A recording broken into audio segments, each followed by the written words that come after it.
Coucou Elisa, Bonjour Audrey. ça va? Oui, ça va bien et toi? Ouais, super.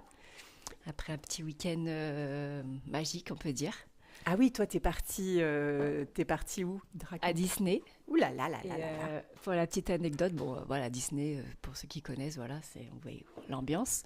Mais ce que j'ai bien aimé, c'est tu sais, à la fin, tu as le spectacle avec les feux d'artifice et tout au château. Et à la fin, tu as toute une dernière phrase qui dit la véritable magie est en vous. Alors partez à sa recherche et diffusez-la autour de vous. Ah ouais, dis ça Disney? Ah ouais. Ah ça c'est Et moi, ça drôle. m'a marqué. Et je me suis dit, mais qui a vraiment entendu cette phrase? Ça c'est une vraie question, surtout dans ce contexte-là. Parce Bah oui, que parce que là, bon, voilà, t'es. Enfin, je sais pas. Et du coup, bah, j'ai trouvé que c'était très profond, mais personne n'entend vraiment toutes ces phrases. En fait, on a tellement de messages au quotidien, finalement, oui, pour aller revenir en soi, écouter son maître intérieur, etc. Et dans des choses tellement banales, tellement simples, dans tous les qu'on l'entend contextes, même pas, en fait. c'est ça. Oui, ce que je trouve rigolo dans ce que tu dis, c'est que, par exemple, cette phrase, il y a une petite chapelle à Très-Haut-Renteuc, qui est un petit bled à côté de Pimpon. Quand je vais à Brocéliande, voilà, à chaque fois, on passe par cette chapelle de Très-Haut-Renteuc. Mhm. Et dans laquelle, sur une des entrées, il y a écrit en fer forgé «La clé étant dedans». Voilà. Mais là, tu t'y attends, tu vois, tu es dans un truc un peu Oui. mystique, tu es à Brocéliande, tu es en quête de toi, Mm. machin truc et tout. Mais dans ton histoire, ce que je trouve génial, c'est que ces messages, en fait, ils sont partout. Mais exactement. Ils sont au supermarché, ils sont à Disney, Ouais, autant que ouais. dans un temple bouddhiste, quoi. Oui, oui, Mm. carrément. Il n'y a pas besoin. Bah, ça revient un peu à ce qu'on avait fait sur le podcast sur Bali, où il n'y a pas Oui. besoin d'aller à l'autre bout du monde pour aller trouver le sacré, quoi. Mm. Il est là, dans l'ordinaire, dans des choses. Bah, ouais, Trivial. Disney, c'est un petit peu magique, c'est un petit peu. Mais ouais. Et puis j'ai bien aimé cette journée-là parce que en temps- avant d'y aller, j'ai dit, oh là, ça va être une journée super fatigante, super longue et tout. Bon, bah, ça a été fatigant, ça a été long, effectivement, mais j'étais tellement dans le moment présent, sans me dire, bah, on fait la queue, ou c'est long, ou machin et tout. À chaque moment, ça a été. Même si on faisait la queue, bah, tu sais, on jouait en même temps, on avait trouvé un jeu sur le téléphone. Donc le temps, la queue, on l'a même pas vu passer, parce que le jeu qu'on faisait pendant. Donc c'était trop bien, en fait. Tout était détente. Ouais, ça, Malgré la foule, un peu les moments où il fallait courir pour aller à notre attraction. oui, puis on peut percevoir Disney comme le temple de Big Brother, Ouais, quelque voilà, chose où tu es surveillé en c'est permanence, où ça. tu es fliqué parce qu'il faut faire la queue, tu es enfermé les uns derrière les autres. Moi, je sais que la dernière fois que je suis allée à Disney, j'avais été très oppressée par ça, Ah oui, piégée mm, dans la narration du petit ego qui c'est dit ça. c'est horrible, il y a trop de monde, Ouais, la petite musique en permanence, ça me rend dingue, ouais, ouais, nanani, ouais. nanana. Et bah ouais, bah là, tu vois, pas du tout. Je suis tellement. Enfin, j'essaie vraiment au maximum chaque jour, et ça fait un moment que je m'y entraîne, en tout cas, mais je commence à vraiment sentir cette différence d'état d'être intérieur. Hmm. euh, où la vie se déroule. Voilà. Et tout est ok, c'est-à-dire que même si ça fait mal, c'est parce qu'il y a la différence entre la douleur et la souffrance. Mm. Et ça, c'est ton amie Lulumineuse dont Mon tu me ami, parles c'est souvent, d'accord. et que je trouve hyper inspirante aussi. Ah oui, non, c'est pas mon ami, c'est mon inspiration, mon maître, je sais pas. Ah, c'est vrai qu'elle est incroyable. Et cette notion de douleur et de souffrance, moi, les grands maîtres en parlent, mais la douleur, elle est là. Quand tu te prends un coup, ça fait mal. Mm, Et la souffrance, c'est l'attachement à la douleur. mm, Et cette narration dans la tête, c'est elle qui crée la souffrance. La vie, c'est la vie. mm, Ça, c'est Lacan qui dit ça. C'est le réel est mon maître. Et c'est ce qui me cogne. Donc oui, ça cogne. mm. Mais la souffrance, elle n'a rien à voir avec la vie. Elle est intérieure. Ouais. Ah bah clairement, parce que des fois, toi quand on a parlé aussi de l'état dépressif, t'es pas bien à l'intérieur, alors que tout à l'extérieur semble ok. Oui, exactement. Et à l'inverse, ça peut être le chaos à l'extérieur de toi. Et tu parles des gens qui disent ça va. Ouais, Et en fait, il y a de la joie à l'intérieur de c'est ton ça. cœur. Ça n'a Donc rien à voir c'est avec les vraiment événements l'intérieur, extérieurs. ouais. Donc voilà, Dixit Disney, partez La vraie magie est à l'intérieur de vous. Partez à sa recherche. La clé est au-dedans. Et alors, j'ai adoré, tu m'as montré une photo tout à l'heure. Juste Ça avant vient de qu'on- Lulumineuse aussi. Pour ceux qui ne voilà. connaissent pas Lulumineuse, vraiment, je vous invite à aller voir son site qui s'appelle Be Light. On mettra le lien dans Ouais. la description du Et elle du partage podcast. plein de choses gratuites sur son site. Elle a écrit plein de livres qui sont aussi disponibles gratuitement sur son site. Plein de vidéos, Enfin, c'est juste incroyable. Et il y a toutes les clés, en fait. Ouais, C'est vraiment... Enfin, pour moi, c'est des masterclass, des cours, quoi. Mm. Et justement, alors moi, le frein que j'avais, que j'ai beaucoup moins, mais que j'ai encore un petit peu, je me rends compte, c'est par rapport, parce qu'elle est très spirituelle et elle parle beaucoup de Dieu. Mm. Et elle en parle sans aucun complexe et tout. Et, et ça aussi, tu vois, par rapport à l'image que tu m'as montrée, donc on va vous mettre, c'est un chemin, il y a deux chemins, un chemin à droite, un chemin à gauche, et il y a un panneau qui dit je crois en Dieu, I believe in God, et l'autre panneau qui dit j'obéis à Dieu, I obey to God. Et en gros, il y a un chemin qui est un peu plus galère que l'autre. Et Audrey me montre. En même temps, il est plus joli, moi, ce chemin, je trouve. Ah, mais carrément. Mais c'est pour dire à quel point nos croyances et notre narration intérieure nous rigidifient, quoi. Et moi, je vois ça, et tout de suite, je me rigidifie. En plus, j'ai pas mes lunettes quand je regarde le truc, donc je vois pas bien. Et je dis, mais moi, voilà, obéir dans ma narration intérieure, c'est une soumission. Et se soumettre, c'est être privé de liberté. Mm. Donc ça m'oppresse, donc non, c'est horrible, machin. Tout ça. Alors que croire, ça me paraît plus libre, plus ouvert. Ouais. T'as la liberté de croire, et qu'obéir, t'as l'impression que t'as pas la liberté, quoi. Exactement. Mm. Alors que après, je remets mes lunettes. Et qu'est-ce que j'y vois? En plus, je suis très fière de moi. Ben voilà, c'est QFD. Il faut... Bah oui, c'est normal, oui, il faut croire en Dieu, il faut pas obéir. Et Audrey qui me dit, bah non. C'est pas du tout comme ça que j'interprète l'image. Parce qu'en fait, sur l'image, quand Elisa met ses lunettes, elle voit que le chemin croire en Dieu, c'est une ligne droite avec plein de monde sur le chemin. C'est des moutons, quoi. Ils sont là les uns derrière les autres. Voilà. Et le chemin obéir à Dieu, c'est un chemin un peu plus sinueux, où il y a quelques personnes dessus, mais très peu. Et du coup, voilà, peu de personnes finalement empruntent le chemin de obéir à Dieu. Et beaucoup, plutôt, excusez-nous pour les chiens, mais et plutôt beaucoup plus croire en Dieu. Mais ça s'arrête là en fait. Et du coup, je dis à Audrey, va voir c'est quoi la racine du mot obéir. Parce que vraiment, moi, j'ai un a priori sur ce mot qui dit tu vas faire comme je te dis. Voilà. Et en fait, qu'est-ce qu'on lit? Donc ça vient du latin oboedir, qui signifie prêter l'oreille. Ou effectivement être soumis, mais il y a quand même ce terme prêter l'oreille. Et puis après, qu'est-ce qu'on a vu? Signifiant entendre ou percevoir, qui vient du mot de la racine grecque.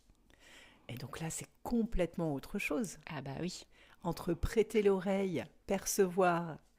Voilà, ce terme est composé du préfixe ob, signifiant vers, et du verbe audir, qui signifie entendre. Donc entendre vers, c'est pas la même chose que d'être soumis à. Mais pas du tout, parce que même s'il y a cette définition dans obéir, mais voilà. Mais je pense que c'est une définition qui a été dévoyée par rapport à son origine.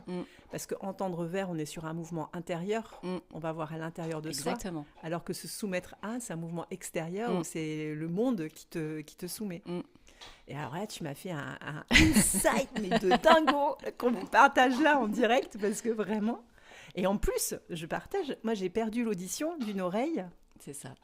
Et je sais que ça vient d'une lutte intérieure, d'un manque de paix, etc.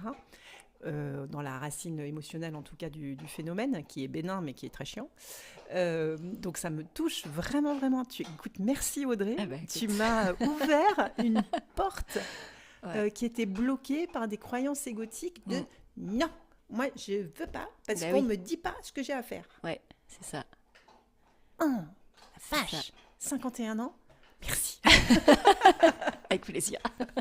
Merci Lulumineuse. Merci Lulumineuse, mais toi, ton regard, ton écoute aussi.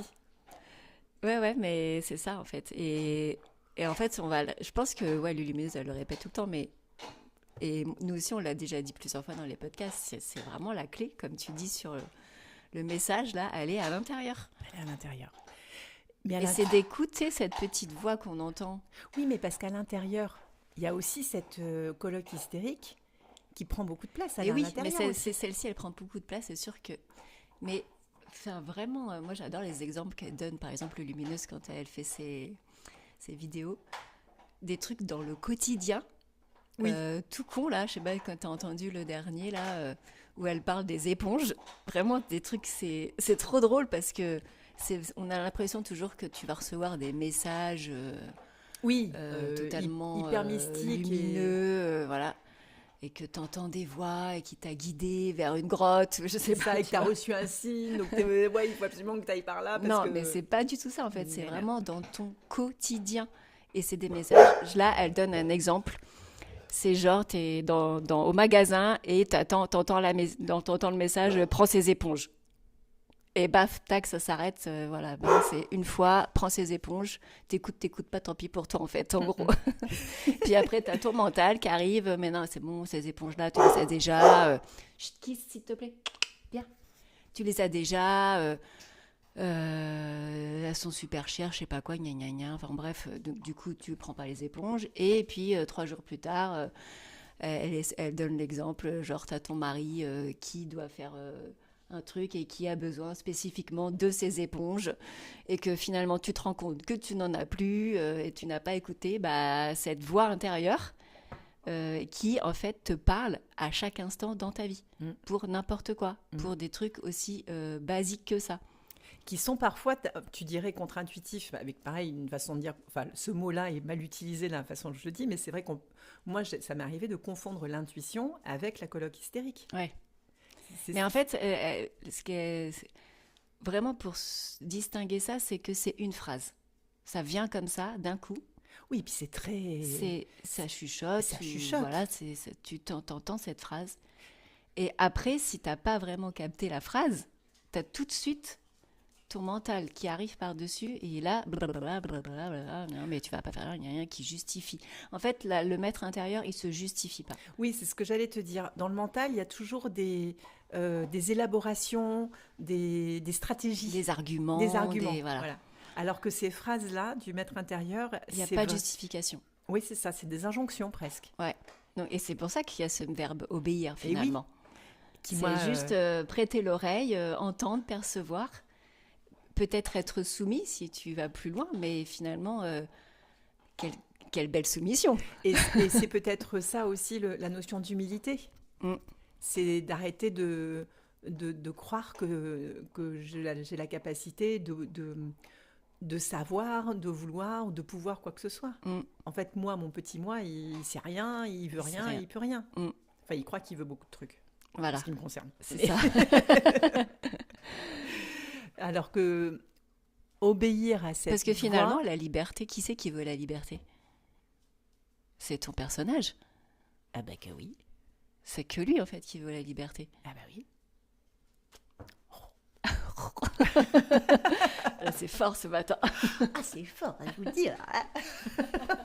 Heureusement que j'ai un petit yogi pour m'en remettre, parce que sinon, je suis toute... Qu'est-ce que c'est ton petit message de yogi ? It is not talking of love, but living in love. That is everything. In French ? In French, ce n'est pas de parler d'amour, mais de vivre l'amour qui est le tout. Ouais. Bah voilà. C'est une belle conclusion. C'est une belle conclusion. mais c'est toujours un peu, on en revient toujours à la même histoire, de la différence entre le maître intérieur, la petite volonté égotique, et de pratiquer ça au quotidien. Au quotidien. Et en fait, ta journée, si tu commences à pratiquer ça régulièrement, ta journée elle est différente. Tu vois, par exemple, quand on va promener les chiens. La dernière fois, j'avais pris mes bâtons. Puis après, je t'ai dit non, je retourne à la voiture parce que on me dit de pas les prendre. Donc, je les remets, laisse tomber. Oui. Et heureusement, parce que là, il fallait que je tienne la laisse. Avec les bâtons, c'était pas possible. Mais toi, tu as ce truc vraiment c'est là la foi, c'est-à-dire que c'est la confiance dans cette voie-là. Moi, j'ai encore ce truc de rebelle à la noix, Parce que, par exemple, là, ce matin, je suis arrivée chez toi 20 minutes à pied sous la flotte. T'as dit de prendre ton parapluie avant de partir. Non, Non. j'ai même pas pensé. Et du coup, j'étais là, je me suis fâchée contre le maître intérieur en mode ah bah voilà, ah bah tu vois, bah, je suis censée t'écouter et en fait tu me dis rien quand j'ai besoin d'un parapluie, tu me le dis même pas, et nanani, et nanana. Non mais ça va loin. En même temps, il pleuvait peut-être déjà, t'avais peut-être pas besoin d'avoir un message, ça se voyait. Ça c'est possible. Oui, c'est vrai. Il pleuvait déjà, j'avais qu'à regarder par la fenêtre. Voilà. Ce que je n'ai pas fait. Mais en fait, c'est ça, quoi. Et en fait, bah, quand tu dis la foi, mais c'est juste à s'entraîner, à tester. Et tu vois que finalement, à chaque fois, bah, ça marche. Bah oui. À chaque fois, c'est bon, c'est juste. Mais c'est juste s'entraîner et le remarquer, parce que des fois, tu remarques même pas. Mais je pense qu'il y a un truc, alors je sais peut-être de la psychologie de comptoir, qui remonte quand même à l'enfance, parce que cette coloc hystérique, ce petit personnage, dans ma tête, elle prend vraiment l'image d'un enfant qui dit non à l'adulte. Ouais. Mais bon, ça, j'en suis restée à mes 2 ans, en fait. Hein. Ça fait flipper. Parce que il y a ce truc, tu sais, qui tape du pied, qui dit, même si je sais que tu m'aimes et que tu veux mon bien, T'es moi, toujours dans le terrible tout. le terrible tout. Terrible tout. Moi, j'ai envie d'aller tester par moi-même, et tant pis si je me casse la figure, et tant pis si ça fait mal. Bah oui, tu testes, ouais. Bah oui, tu testes. Mais à un moment donné, bah, tu te rends compte que tes parents, ils ont raison, en fait. c'est ça. Donc là, maintenant, c'est bon. Faut peut-être passer à l'étape supérieure. Oh bah dites donc, hein, là je m'en prends plein la tête ce matin. Non, mais en fait, teste. Tu verras quand tu vas écouter cette petite voix. Enfin, déjà, la remarquer. Parce que comme tu as vu, c'est une fois, il n'y a pas de justification, il n'y a pas d'argument. Une fois, c'est silencieux. T'entends pas, voilà. Donc déjà, la repérer. Et après, la suivre et voir si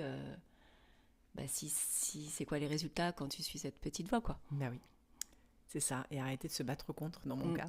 Et de dire... Et commence par, tu vois, simplement acheter des éponges, voilà, des trucs tout bêtes comme ça dans ton quotidien. Ouais. Ouais. Et ça, c'est vrai que ça demande une attention, une présence à soi. Oui.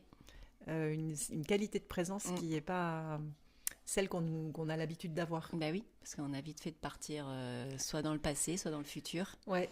Et pas d'être ici et maintenant. Ah bah dis donc, encore un petit peu de boulot, hein, en ce qui me concerne en tout cas. Ah bah mais moi aussi, t'inquiète pas. Mais on est tous là pour ça. Hein. Bah oui. Et ben, voilà. Merci beaucoup pour ce beau partage. Avec plaisir et à la semaine prochaine. À la semaine prochaine. À bientôt. Bonne semaine à tous. Merci. Au revoir.